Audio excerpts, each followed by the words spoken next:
Hello, hello, hello, hello. Hello again. My name is Mark Anthony Dubose Jr. and I was born July 4th, 1986. I don't know what it is, but there's something that I'm going to say is very, very interesting and super fascinating about the Bible. Because when you're asking for some questions and you're looking for some answers and you're thinking like, that's not in there. I already gone through it. That answer actually isn't there. Then you go through it again and then you come to find out and realize like, it actually was there. It just, maybe it wasn't, this is what the Bible's neat. Maybe it just wasn't revealed to you yet because you weren't asking those questions yet. That you were still asking questions of like just, I don't want to say meaningless. There's nothing meaningless, even though the whole book of Ecclesiastes is talking about things are meaningless out here. But I don't think that when you're trying to pursue God more and trying to figure out more about him and learn more about his character and his actions and what it is that he's all about, that there's a meaningless question that you can ask, like a stupid question. There's no stupid questions. You were that kid in school that was raising your hand and say, but the sky is blue, and you look up and say, and then the other classmates are looking at you like, that's a stupid question. There's no such thing with God. God is going to give you the answers to everything that you're looking for. And what's fascinating, that he gives you the answers in a way that, I think that there's a lot of us out here that are like, I hear from God, and I talk to God, and God speaks to me. Where I'm going to say that he does, because he's written down some words for us to be able to hear, that he's already been spoken before, for us to be able to just read back, to realize like God said that. So that's the way that I'm going to say that I'm able to have a relationship with God, that I'm constantly, like I'm at the point today that I've just given up on all my old YouTube, unless you want to say that the Bible isn't real and the Bible is just for a specific group of people. Like I don't watch your content anymore, unfortunately. I only watch content that is going 100% against it, or I'm just reading the Bible. And I've just consumed my entire life in that, and I've really come to realize that it's just such an amazing thing, because there's only so many days and so many times that I could possibly read this book. But every single time that I keep on going through some things, I keep on finding some new information, some new stuff that I thought I already knew, but then I find something different. And I thought I already knew, and then I find something else around the corner. It's very interesting because a person like me that likes a, not just say a challenge, but I like the puzzles. I like the real sticky math equations that are just like the ones that the teacher will say, this is unsolvable. And I'm the guy that's sitting there like, let's figure this out. Let's keep on working through this. Like I'm going to be the one to figure it out. And that's how this Bible really works. And the more and more I keep getting into it, the more I keep on just totally understanding the concept of something that I used to just not like at all. When I'd see a guy standing up talking, and he would just be going for, oh, I'm going to this book, oh, going back to that book, and going over to this book, and going to that book. And I'm like, dude, man, just stay where you're at. But I'm like, sometimes there's some things that we have questions that we need answers to that are just not written in a way for us to be able to just read one passage. Sometimes there's questions that you start to get so detailed, you start to get so into it that it's no longer just a simple, here it is, and there's your verse. That you have to figure out what's going on here, to figure out what's going on there, to figure out what's going on over here and over there, and then back over here and over there, and up there and down there, and over through here and back through there, and bam, there's your answer. And it's just like, dang, like I had to go through all that to find the answer. And that's what's kind of fascinating about who God is, because when you start to do this stuff, you start to just consume all your thoughts in it. That's something that he kind of asks us to do, is just kind of keep our minds upon him all the time. And I've come to realize the more that I keep my thoughts upon him all the time, like, man, life just keeps getting more and more interesting. That I don't know how to explain this to you without you just doing it. That I can't even share what it is that I get from this when I keep on reading this Bible over and over and keep on just staying in it. That I can't share the excitement that I have. That it's just something that's like, that's the best way of saying it. It's an unsolvable situation. That it's going to take multiple lifetimes, beyond lifetimes, to actually figure it all out. So there's never going to be a time that you're just like, aha, I got it all. Here it is. You're going to keep going and keep going and keep going and keep going, because the next day when you're like, aha, I figured it out, the next day you're going to run into a situation that someone's going to say something, you're going to say, whoa, I never thought of it that way. Why are you even where'd you even come up with that from? It's fascinating. It's super fascinating. And I feel like I've been constantly been said and brought to some information that's just, going totally against the Bible, and also going towards the Bible is only for a specific people. That the Bible isn't for you because you're not the people in the Bible. I just don't know why I get stuck on this stuff, because it's like I listen to it and then I'm like, how can I rebuttal that? How can I like come back at that to say, no, right here, check this out. Because you're really good at the Bible. And these people that are saying this stuff, they know the Bible all the way through. They know it way better than I ever probably could possibly know, because they're putting multiple minds behind it when I'm just one single person out here. So it's fascinating. But it's fascinating that I hear something that somebody says and I'm just like, that doesn't make sense. And then my heart is just in me. It's just like, yeah, something is uneasy about that. Something is strange about that. So then I'm like, well, then bring me the information, because what they're saying is right. They're reading the verses, and the verses, it's right what they're saying. So show me where it's stating that something different is like that. And I've been constantly doing that since the day I started reading the Bible in reality, especially since the day, what is it, almost 2 months now ago of really just reading it and reading it totally full, not just going from a story over here to a story over there, but I've been constantly saying, in reality, like, this isn't real. Show me where the reality is in it. So I've always been doing that. And that's probably a challenge that I have, or a downfall that I have, and probably why some things just aren't so the best of the best, because I'm always kind of looking at it, not even away from my own self, but for that person that looks at me that says, that's not real. For me to be able to have the information and the things for you to be able to look, to read, to study, to pay attention to say, like, it is real.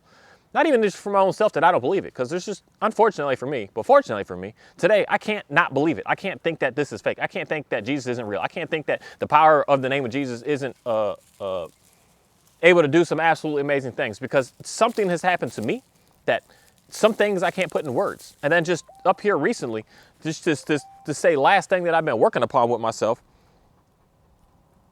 I don't know what that is. The last thing that not say last thing, but one major thing that I've been working upon with myself is just I've been able to get through it. Something that I've been doing my entire life since I can remember, and I've been able to get through it and stop it and get away from these addictions. So it's hard for anyone to say to me that it isn't real, because I was able to have that before I even was reading the Bible. I had to have that before I even understood the Bible. I had that before I even cared about the Bible. That already came to me because I was praying a specific way, asking for some assistance, and things just started happening. So for me, I'm 100% into it because of what it has been able to help with me. I'm telling you, I don't ever, never one time think about harming myself at all anymore. And I used to all the time, all day, over and over, just foreverness.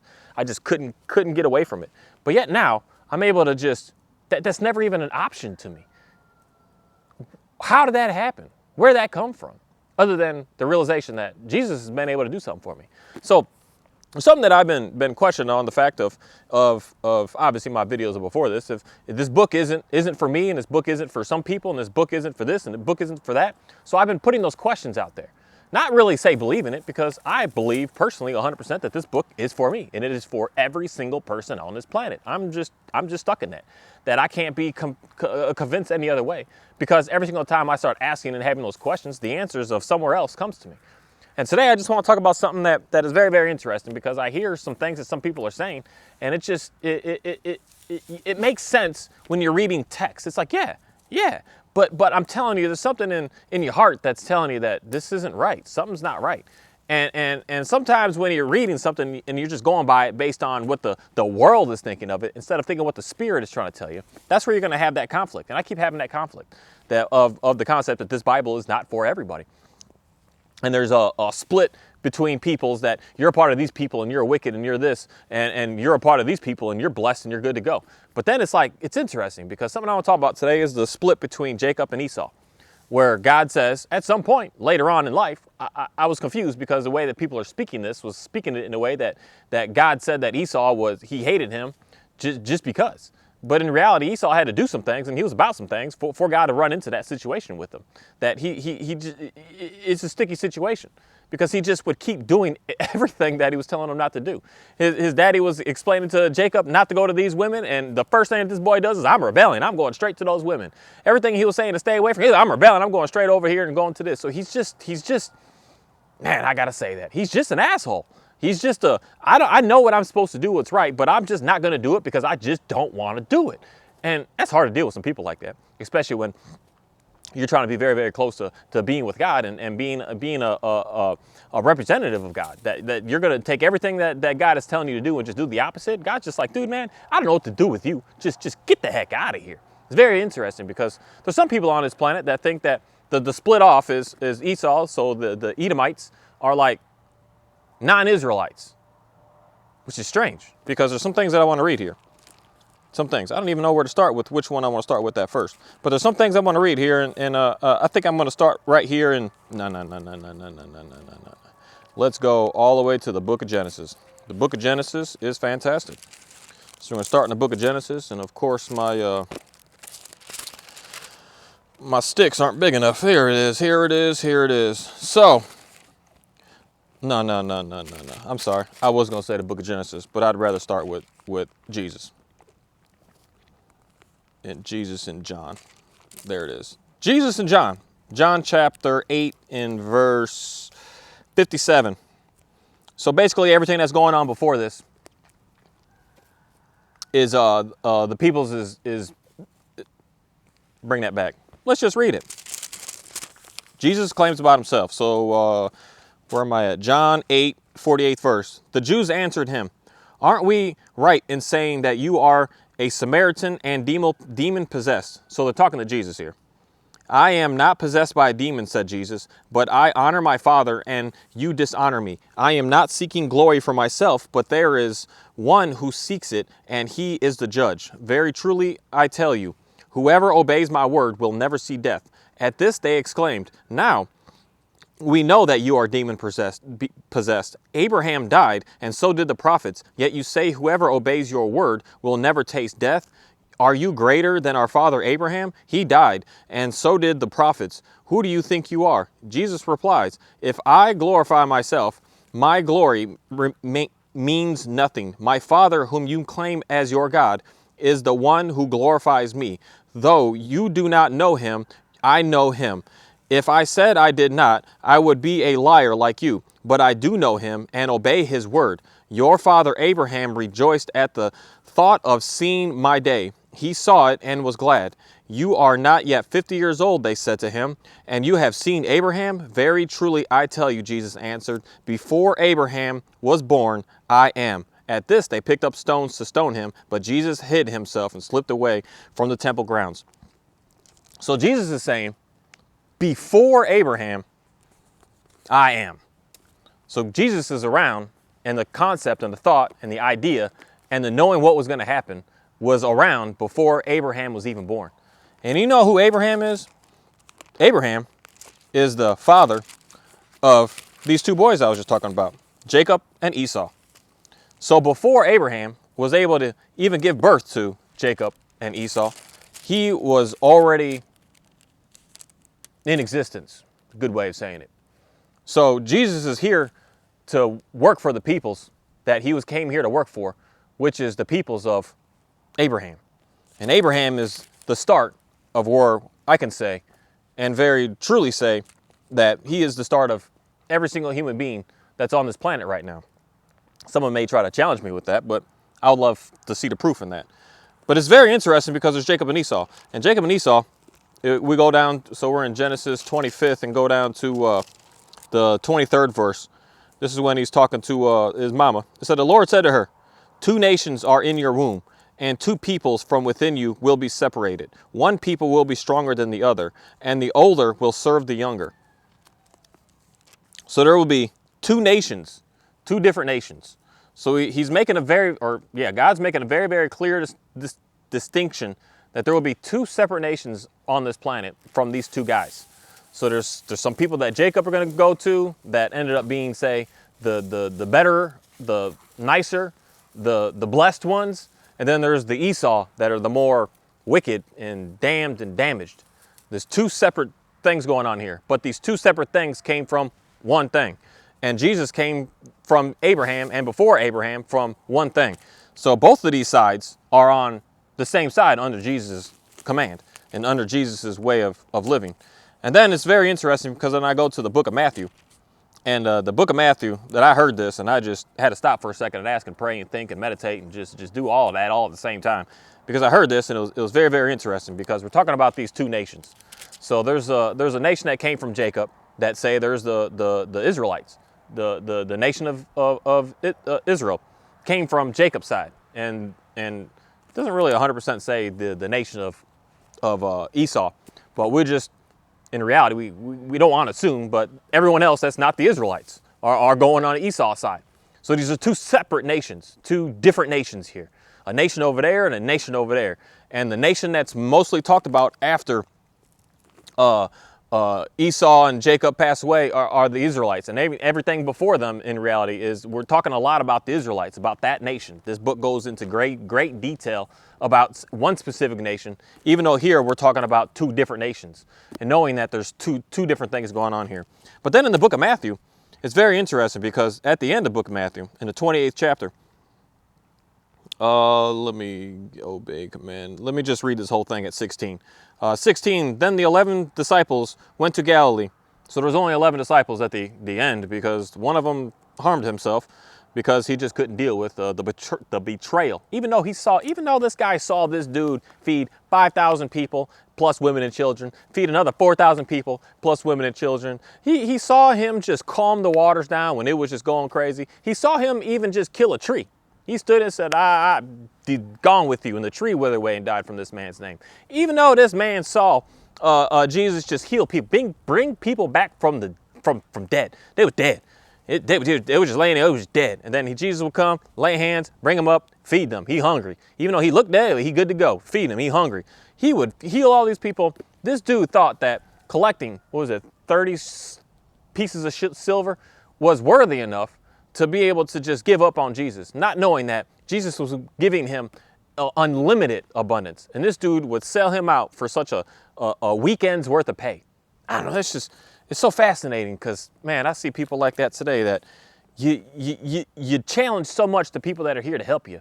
And you would just disown, you would do everything to backstab them for just a week's worth of wages, not knowing that he was actually going to give you a lifetime's worth of wages. But in the Matthew 28:16, even the 11 disciples, then the 11 disciples went to Galilee, to the mountain where Jesus had told them to go. When they saw him, they worshiped him, but some doubted. Then Jesus came to him and said, all authority in heaven and on earth has been given to me. Therefore, go make disciples of all nations, baptizing them in the name of the Father and the Son and of the Holy Spirit, and teaching them to obey everything I have commanded you. And surely I am with you always, to the very end of age. So Jesus, his last thing to say to these disciples is go to all nations. There's just words in this book that we can't pay too close attention to the words, but when someone else wants to try to attack the book with the words, there's other words that are going to attack those words that are going to say the correct words and not the confusion of the words. And if Jesus was here for only the Israelites, it would say right here, go make disciples of the Israelite nations, or of the Israelites, baptizing them in the name of the Father and the Son and the Holy Spirit. But yet it says, go to all nations. All nations are not just, because one nation is the nation of the Israelites. That's a nation. They're all a nation. There's 12 different tribes that are going on in this nation. That's a nation. So if Jesus was only for those people, he wouldn't emphasize saying to the fact that there's multiple nations out here and to go to all of them. I don't know, the more and more that I just keep on looking for some questions and my own self of just reading that, of hearing like the 11 disciples that saw Jesus going, they still had some doubts. But Jesus said, hey, everything's good to go here. I know you're a little scared that I'm gone, that I'm not here with you no more, but you have the power to be able to still represent me even when I'm gone. You have the power to keep on pushing forward with this. You have the power to keep on moving through whatever comes to you. That if a question comes to you that you don't know and it seems like they're saying it good, but it doesn't sit in your heart right because of the words that you're hearing from the Holy Spirit, he says, I'm still here with you to help you, to be able to push you through this. That's something that I just come to really realize with my own self, with what it is that I keep on doing out here, with the further and further that I keep on getting into this Bible. That when I get to a spot where I'm just like, I'm having that doubt. I'm doubting because I'm hearing somebody say something really good, really nice. So I'm just like, man, that sounds good. But it's just, there's so much hate behind that. So how can it be good? Even though they are going by everything that looks and sounds good. So I'm just like, I gotta be able to figure this out. And not that I have to be the one to figure it out. No, it's God that's figuring it out to be able to help more and more people. God moving and making stuff happen so that some people can get out of the problems that they're in, so they can get out of the confusion that they're in, so they can get away from the hate and the anger and the rage and the jealousy and just all the negativity that us as humans are not able to handle.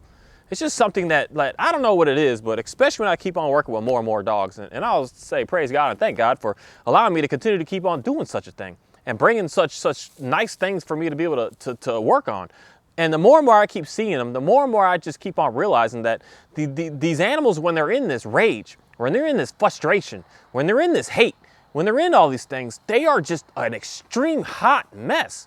But once I start to communicate to them, once I start to bring calmness to them, once I start to bring structure, bring rules, bring guidelines, bring commands to them, they start to just relax that. And then they start to be able to transform into something completely different that you have never seen before. Some people have been living with their dog for so long, and then they start to see the change, and they're just like, that is not the same thing.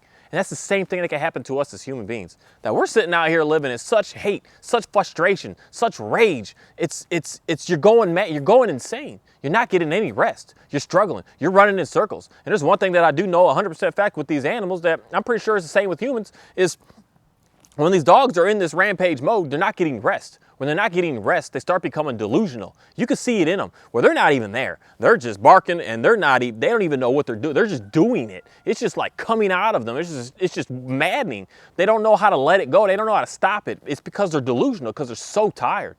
A dog should be sleeping 16 to 20 hours every single day. And your pet dog, at minimum 20 hours every single day. They need to relax. They need to hang out. They need to chill. They need to just be calm. They need to just be able to lay back. Find a nice, cool place to be able to just completely relax out for the majority of the day. If they're not doing that, they are delusional because they're not getting enough rest. Not getting enough rest is going to set you to start to hallucinate, see things that aren't there. You ever seen that dog that is just barking and you're just like, what the heck are you barking at, dude? Like the dog will literally be inside of your house. It'll be at the window and just going savage, just and you look out the window and you're like, nobody's there. What's going on? No one's even, then you actually have it in you to go outside. You go outside and you look up and down the street and you're just like, what's going on out here?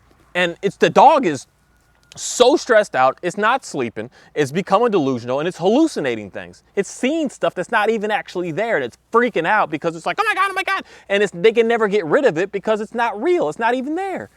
Wouldn't you think that human beings would have the exact same thing? If you're living in such frustration, you're living in such hate, you're living in such anger, you're not getting the rest that you need, because when you lay down to rest, you are just, you amped up, you moving. You can't sleep because you can't let these distracting thoughts go away. So then you finally sleep and you wake up and you're not rested.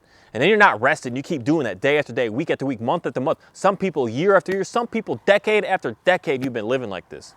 You have not been able to find any sort of peace. You lay down to sleep and you can't. It takes you hours to do such a thing. You can't, you need drugs and medications to do such a thing. You can't, you need nowadays we got these CPAP machines. You need all these things to be able to figure out how to be able to sleep because you just can't sleep.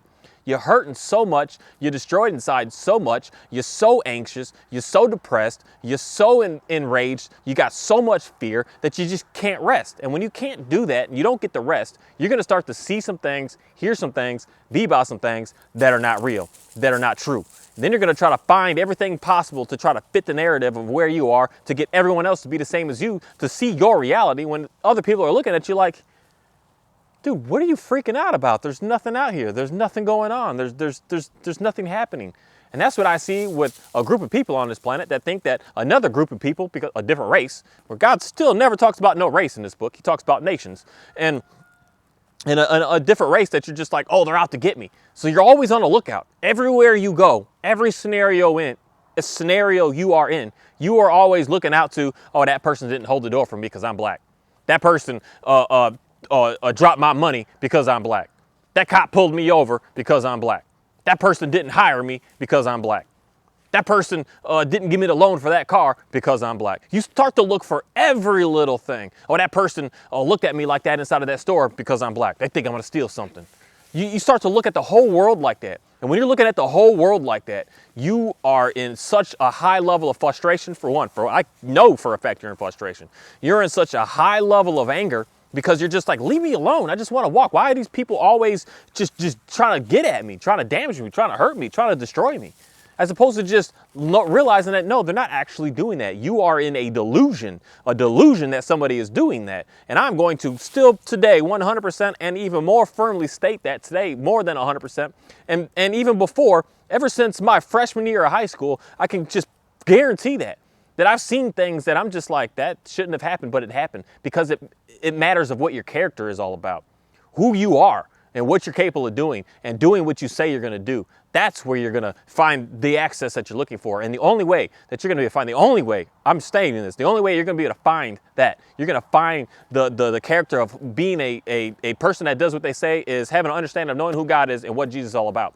and reading your Bible to get closer, an intimate relationship with them, to put some boundaries, put some rules, put some commands, put some laws upon you, to slow you down, to humble you, to bring some patience to you, to be able to relax you, so that you could be able to see the world for what it actually is, instead of trying to see the world for what it's not, and then trying to get everyone else to see the world the way that you see it, because you are in this heightened state of just destructiveness. That you want everyone else to see your world as opposed to what the world actually truly is. That today, we all struggling. I don't care what color you are. I don't care what race you are. I don't care what nation you are. The world is struggling today the same way that the world was struggling in this Bible ever since the day that it was created. Ever since the day that everything started out here. No, I'll give a couple days, or who knows how long Adam, before Eve ate that apple. And at the same time, who knows how long Eve ate that apple before Eve gave some to Adam. We don't even know. We just know that those are timeline things that happen, but we don't know the actual distance. Maybe Eve ate that apple, or I say apple, ate that fruit, and it might have been 3 months, because it took 3 months to work into her of just not feeling good, not feeling right. I don't know. This is rough. And then she's like, hey man, try this, because I don't know, this is weird. We don't know. We have no idea. We have no idea how long they were actually living, doing what they were doing, playing, having fun, just doing living life, having a blessed life of not having to work for your food, not having to do anything, but just hang out. We don't know how long. But the main thing is, after that, after Eve ate that apple, and in reality, after Adam ate that apple, after that fruit, that's when things started to get really tricky, where all the pressure became on everything else that's going to come onto this planet. So everything around this entire world, every single human being everywhere is dealing with some problems. Some problems because of some people before us. But there's ways to be able to get through these problems, be able to make it past these problems, be able to get out of these problems. Not get out of it, but deal with the problems. That's the best way of putting it. Is the Bible is able to help you deal with the problems, to be able to excel through the problems, to see a problem, realize it's a problem, and work on that problem, and have fun with that problem. That's what Jesus is here for. That's what God is here for. That's what God is all about, to help us to be able to get through these situations that we have going on, to help us be able to get to the other side, to get out of dark, to get into light. And before I am the light, as Jesus says. I forget what is that, John 9 somewhere, I think is where that's at. Something like, I don't know, John something. Jesus is the light. Before, I was light. And that's something that is just very powerful, because that alone lets me know that in the beginning, Jesus was there. So that means in the end, Jesus is here. So that if he was here before everybody, that means he is here for everybody. And that's something that is just very concrete stated in everything that I keep on reading in this Bible. Too bad and so sad that it's just not easily written that way. But I think that's where I'm going to say again, the beauty of the Bible. It's so small. It's so small. It is so tiny in comparison to what everything is out here, that we can't get it all in just one book. But there's clues everywhere. There's clues and things everywhere for us to be able to understand it and figure it out. And then there's just something that's super fascinating about it, because there's clues everywhere to just keep you focused on it, to keep you reading more about it, to keep you studying more about it, to keep you thinking more about it. And then the more and more that you keep doing that, I'm telling you, the closer and closer you're going to get to understanding what God's all about and what he's here for and what he's trying to do. What he's trying to do is not make you think that you need to get back at somebody because of something that they did to you. That is not at all what Jesus is talking about. Not at all. Jesus is not saying, oh, that person stole from you, so you need to go steal 10 times back for them. Wherever he said that, please, somebody show me those verses, because I still haven't been able to figure that out. Jesus in reality says that you don't do such a thing. You're not going to go and steal something because someone stole from you. You're not going to go over there and hurt somebody because somebody hurt you. You're not going to go over there and damage somebody because somebody damaged you. You're not going to go over there and cheat on somebody because they cheated on you. That is not at all what God has ever been talking about, and who he is and what he's all about, and how his character is in the entire book that he's published for us to be able to read. That's not at all what he's about. What he's about is forgiving. Oh, that person stole from you? Forget about it. Who cares? Who cares? Why are you focused on that? Forgive them and move forward with your life. Or that person, oh, that's one way to put it. That person defaulted on that loan that you gave them. You gave them $1,000 a week ago and they didn't pay you back. Jesus says, just move forward. Move forward. Forgive them. It's all good. I don't care. And even if you need another 20, I can give you another 20. But just, it's okay. Forgive them and move on and move forward and just get on with your life. If somebody takes your shirt, what does he say? If someone takes your shirt, give them or takes your jacket, give them your shirt. Just give them extra. If someone steals your food, give them some more food. Give them extra. Because that's the way to be able to have the peace that you're looking for on this planet. Because if you're always like, oh, that person did that to me and I need to figure out how to get back and that's not right and this is wrong, you're living a very, very, very stressful life. Very stressful life. Like so stressful that it's hard for you to sleep. And when it's hard for you to sleep, you're not getting sleep. When you're not getting sleep, you start getting angry. You start getting frustrated. You start getting angry, frustrated, not getting sleep, you start getting delusional. When you start getting delusional from not sleeping, being angry, and being frustrated, you start hallucinating. When you start hallucinating, you start thinking things that are going on that aren't actually going on. You start seeing things that actually aren't going on. You start believing some stuff that's not actually going on. And when you run into that scenario, that's where I'm going to say is what the devil is in reality all about. Able to say and do and be about some stuff that's not actually real. It's a fantasy. It's something that you have portrayed and put out and put into there. And once you just waken up, once you let go of the fear, once you let go of the anger, once you let go of the hate, once you let go of the frustration, you're going to let all of that go and all of that madness is going to disappear and you're going to start to be able to look at the world and, oh, those trees aren't yelling at me.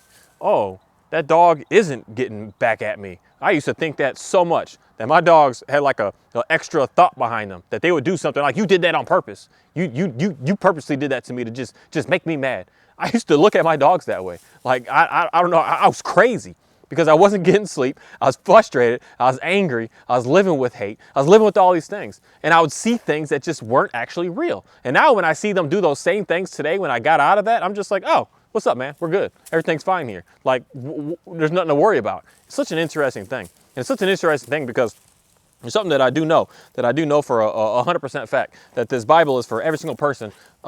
You stickered up, homie.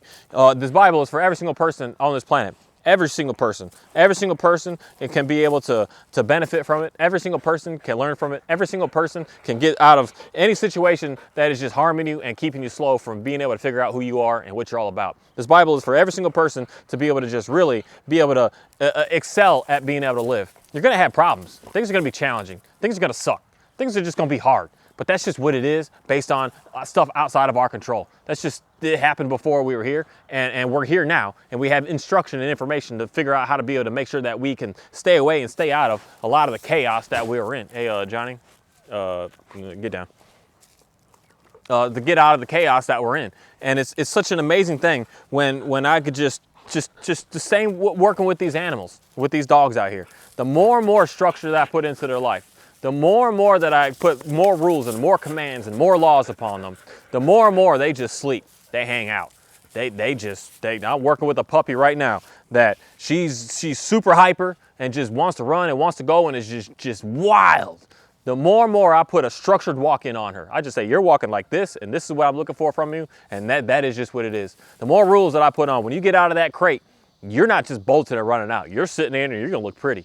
You're going to look real pretty, and then you're going to be real calm, and you're going to come out. You're not just bolting out that front door. You're going to be real pretty. You're going to sit there and give me this little cute little look, and now we get to get going. Oh, you're not just going to rampage and just take all your food and try to go to the bag and eat it for yourself. No, we're going to get it. You're going to sit down. You're going to look real pretty, and then you're about to eat it. When I put all this into there, then she'll just lay down and just relax. Then she'll just hang out. Then she won't jump all on you looking for, oh, I need this. No, she just sits there. She'll sit down. Then she'll lay down and just let you pet her. The more and more structure that you put in, the better and better and better they become. And the more and more peace you can see in their face. The more relaxation you can see in their face. The more calmness you can see in their behavior and what they do and how they do some things. It is just an absolutely amazing thing. And I've seen this transformation over and over and over with dogs. Over and over and over, and I've also seen the same exact transformation in human beings, and the same exact beyond greater example of just myself watching my own self and seeing what my own self was doing, and realizing like the more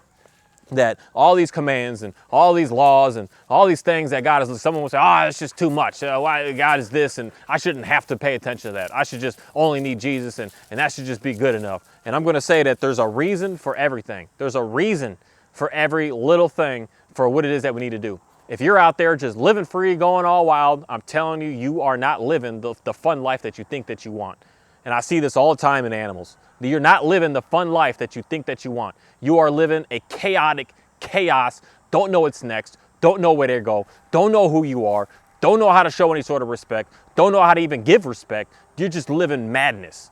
The more and more disciplined you get with living by the commands and living by the laws that God is looking for us to live, the more and more you're going to really be able to just look at this world for what it is and be able to relax and be able to really appreciate what it is that's out here.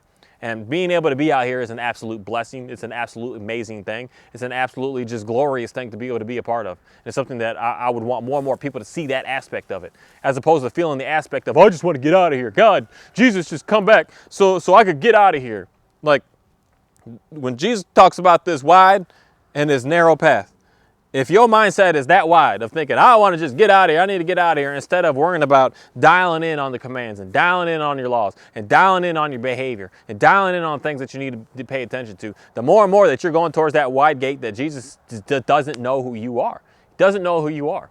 He just doesn't, and he's not going to care in the end either, unfortunately. That's something for me that's why it's hard for me to say I want to leave and I want anything to happen in my lifetime, because I wouldn't want to see someone that I know not make it in a way that is righteous for God to be able to see, because I feel like I didn't say, and I was persuaded I couldn't do enough, that I want more and more and more time. And that's the whole concept of in the book of Genesis with when they was going to take out Sodom and Gomorrah, that just really gets into my heart, because it's the concept of when Abraham was like, don't do it. So Genesis 18 starts at 26. The Lord said, if I find 50 righteous people in the city of Sodom, I will spare the whole place for its sake. Because Abraham was saying, hey God, like, I know there's some good people in there. I know there's some good people in there. I know they're still there. I know there's some righteous people around. I don't want to say good, because good is not the correct word, but righteous. I know there's some righteous people. I know there's some people that are seeking you, that are wanting you, that are desiring you. And Abraham's like, there's some people in there, God. I'm telling you, I know there is. There's no way the whole place could just be totally against it. There's some people here. And that's where God says, all right, then find me 50. And that's where it gets really, this gets emotional to me in reality when I read this, because this is what I would never want to be a part of, living on this land, of realizing that I would have a child or uncle or an aunt or anybody or anybody that a friend, an acquaintance, even someone that I just know. I've known your name. I've seen you. We talked. We hung out. We went for a run once together. Like, I would hate that you didn't get to be in a righteous way because you just didn't know it, for one, and or you just had a hardened heart that you were trying to reject it. That I would want to figure out how to be able to just get better and better at what I do, to be able to explain to you what is true. Because Abraham just goes deep here. He goes deep. God says, all right, Abraham, you bring 50. And he's like, well, how about 45? Well, how about 40? Well, how about 30? Well, he just keeps going. How about 20? For the sake of 20, I will not destroy the whole place. And it's so sad, because Abraham is sitting here saying, I know there's something good, but in reality, there wasn't. And in the end, none of them are going to be able to see the glory of God. I mean, they'll see him, but not stay with them, to move to the next. Who knows what the next is? But who knows if this is the first? But wherever we are now, we have something that we need to do, and something that we need to continue to keep on working on, which is following the commands and following the laws of God. And those two things right there are going to be able to give you what it is that God is looking for from us. And then it's going to be able to pursue you into moving forward into something else that who knows what you're going to do next. Like for me, the more I keep paying attention to this, the more that I want to keep on researching to be able to give the information to somebody, to be able to hear it, to be able to understand it. That I hope to be able to be in a position one day to be able to say something, just one thing. And that's the whole point of in reality for me, in the ends of the days, of just really kind of making a video every single day. Every single day is a whole new day that I don't know if I'm going to get tomorrow. So every single day I got to do something. Every single day I want to be able to say something. Every single day I'm going to have something said a little differently, for a different message, for a different person, for a different place, for a different nation, for a different race, for a different everything, a different age. Every single day I'm going to have something. So if you see one video one day, it may hit you. But the next video you see the next day, you're just like, what the heck? Like, you're talking about something completely different now. And then the next day, and you're like, what? Like, where are you going? And for a little while, I was like, man, I need to stick on a saying this and a saying that, because that's how I see everyone's channels doing. Everyone's got this, that, I'm talking about narcissism, and that's just what I talk about. I talk about codependency, and that's just what I talk about. I talk about Jesus, and that's just all I talk about. All this good stuff. I talk about Jesus, all the bad, and I'm just like, I can't do that, because I want to be able to get to as absolute many people as possible. That I don't want a following. I want a one person to come in and see this and say, oh, wow, that's interesting. Let me learn some more. and then learn some more from, there's so many people out here that are able to teach you that I'm in reality not that person. I'm the person to get you to that teacher, to be able to really give you the information that you really need. And how to be able to distinguish between a good teacher and a bad teacher at the same time. How to be able to recognize what is going to be able to help you, what is right, the teachings that they're giving you, are they going towards the Bible, or are they going towards their own ego, their own self-interest? And that's who I am. I'm not here to really give you a whole page by page, this is what it is. I mean, there's a guy right up front, like I say, Approach Ministry. Go to that channel if you want to do a Bible study to learn each word and this, when you really want to start digging deep. There's many peoples out here, but that's one person that is just, he's doing what he's doing. He's a young guy. And a lot of younger people out here are struggling. You're watching these pastors and ministers that are like ancient. And you're like, I can't follow that person. We don't relate. And there's I'm going to tell you, a peer in your age range that is doing something phenomenal with going out there and teaching. I'm not a teacher. I'm not a pastor. I'm not a minister. I'm not a priest. I'm not none of that. And I'm never going to be. I'm a person to be able to just spread the message of who Jesus is, to be able to get you that step closer. I'm that person that's in between. I'm that person that's gathering the people to say, there's Jesus, follow him. I'm not Jesus. I'm not the teacher. I'm not the, what else they call him, the instructor. I'm not any of that. I'm the guy that's going to get you in the door to get there, to go talk to him, to go see him. That's who I am and what I'm all about. That's my role. That's my position.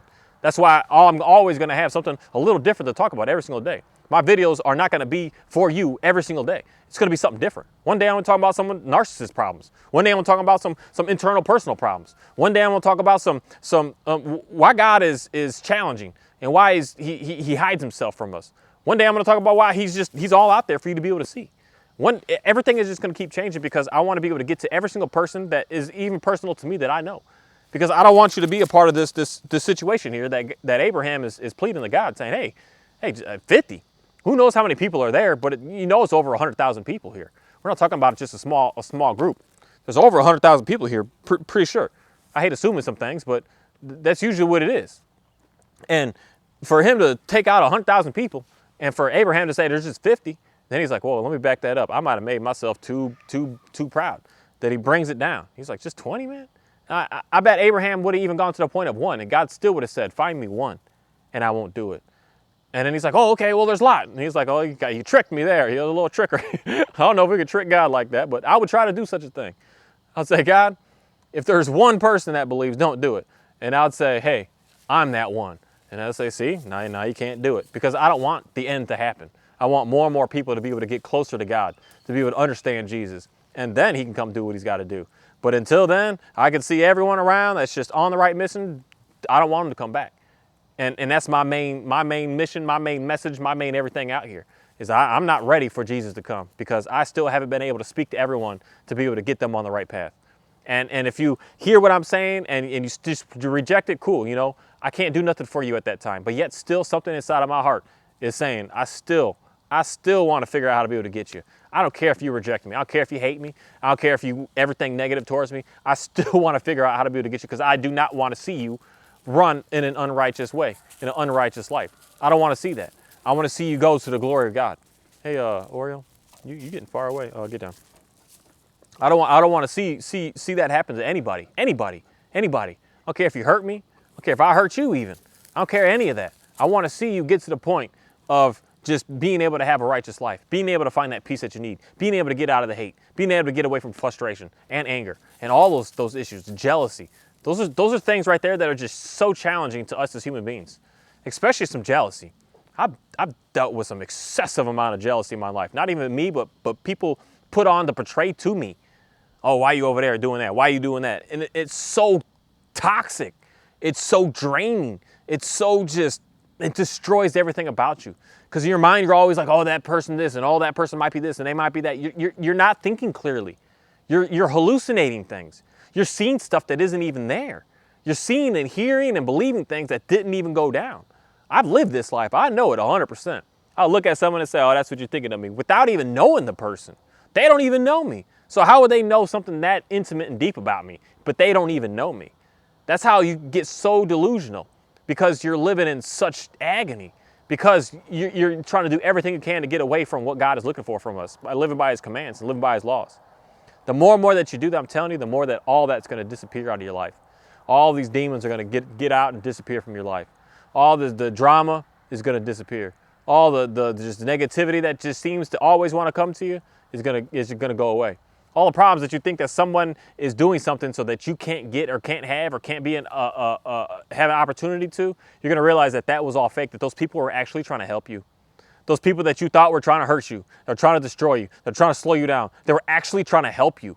And that's why they get frustrated, because like, dude, I'm laying it all out for you to give it to you, and you're just rejecting it because you are delusional. I'm thinking that they're trying to hurt you, but yet they're just opening it up to be able to help you out. You're going to actually see the people open up and say, hey, and you're going to say, wow, I thought you were trying to hurt me. It's like, no, dude, I've been trying to give you this. Why aren't you trying to take it from me? And that's what's going to start happening to you. And that's where, for me, I have a very good understanding of realizing what demons are all about. That's what demons are. Demons take over you. They start to tell you some things that aren't real. They start to show you some stuff that's not true. And that stuff is just crazy. And that's why the way to get out of that is for every single person, every single human being, baby, child, man, woman, girl, boy, everybody. I guess we say grandma, grandpa, but not all grandma and grandpas are grandma, grandpas. So there's some elderly, there we go, some elderly folks, elderly woman, elderly man. This Bible is for you. It is for every single person on this planet.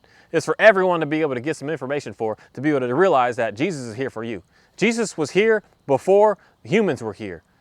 And Jesus came here for every human that was here. He was pushing his message and spreading his message and making sure that everyone knew to spread my message to everybody, every nation, every place, the whole world, everywhere. Go everywhere. He didn't say don't go to that section and don't go to that section. He himself didn't go to sections because he had specific things that he had to do. And we don't know the purpose behind that.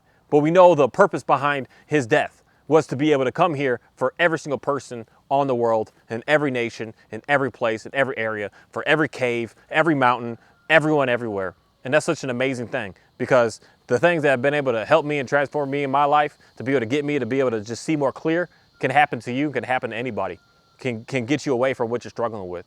And it's an amazing thing. And with that, I just want to say thank you for a very, very interesting day for me today, a very eye-opening day for me today, a very, man, I just keep getting myself to be a little too tired, but I'm pushing myself to just see what I'm actually capable of, getting out of my brain, getting out of my thinking, getting out of my human thoughts of, you can't make it, you're not gonna make it, and pushing through that and realizing like, dude, you actually were able to make that. You actually did be able to do that. Doing things like that over and over. Reading this Bible and kind of just going further into it and then going further into it and going further and just keep on going and realizing like, man, I didn't think I could do that, but yet I was able to do it and I got it done and I pushed through it. And I pushed through it and I keep on pushing through it and I keep on just enjoying it. And I'm just so thankful for that. And I want more and more people to be able to have that. That I don't want anyone to not be righteous with God, to not be living by God's commands, to not even know it. To think that the life that you're living with just stealing and committing adultery and doing all these very sinful things that are just hurting you. And then you know it's hurting you. And you're just still doing it because you think that there's no way to be able to get out of it. Because you stuck. You're stuck. You don't know how to stop it. And I'm telling you that I want to be able to be a person to say that we can help you get out of that. That I can help you get out of that. And then once I could be able to get you to understand that God is real, that Jesus is here for you, then you can move on to somewhere else to be able to figure out how to be able to get more in depth, to get what you need. Because we are all individual, we have individual needs. That I had a need in me that you may not have any care for and you never had an issue for. But I want to be able to help you be able to get into the door of understanding who God is, why this Bible is written and who this Bible is written for, and realize that it's for you and God is for you. And Jesus is for you, and he's here for you, and he's waiting on you, and he's always just desiring you. He's so patient. He's so patient. And I'm praying and talking every day of saying, hey, Jesus, I don't need you to come back in my lifetime. I need you to wait because I got some work to do. I got some people that I'm trying to talk to. I got some people that I'm trying to bring to you. And even though they've rejected me and they said no, I pray to say, hey, Jesus, I can soften their heart. I know that you've hardened their heart and they've hardened their own heart, but I could soften their heart because a human to human, we could do some stuff, that I could do some things, that something may happen at some time, that you may have to rely on me, and then I help you out. And you're like, why would you do that when all I did was try to destroy you every day? And I say, because that's what Jesus would do and has done for me. He's forgiven me. So why would I not forgive you and still help you out? That's the power of what God is all about. And when you live and have that, man, your world is going to be so different. Thank you. Y'all so cute. Y'all some dang good dogs. I appreciate y'all.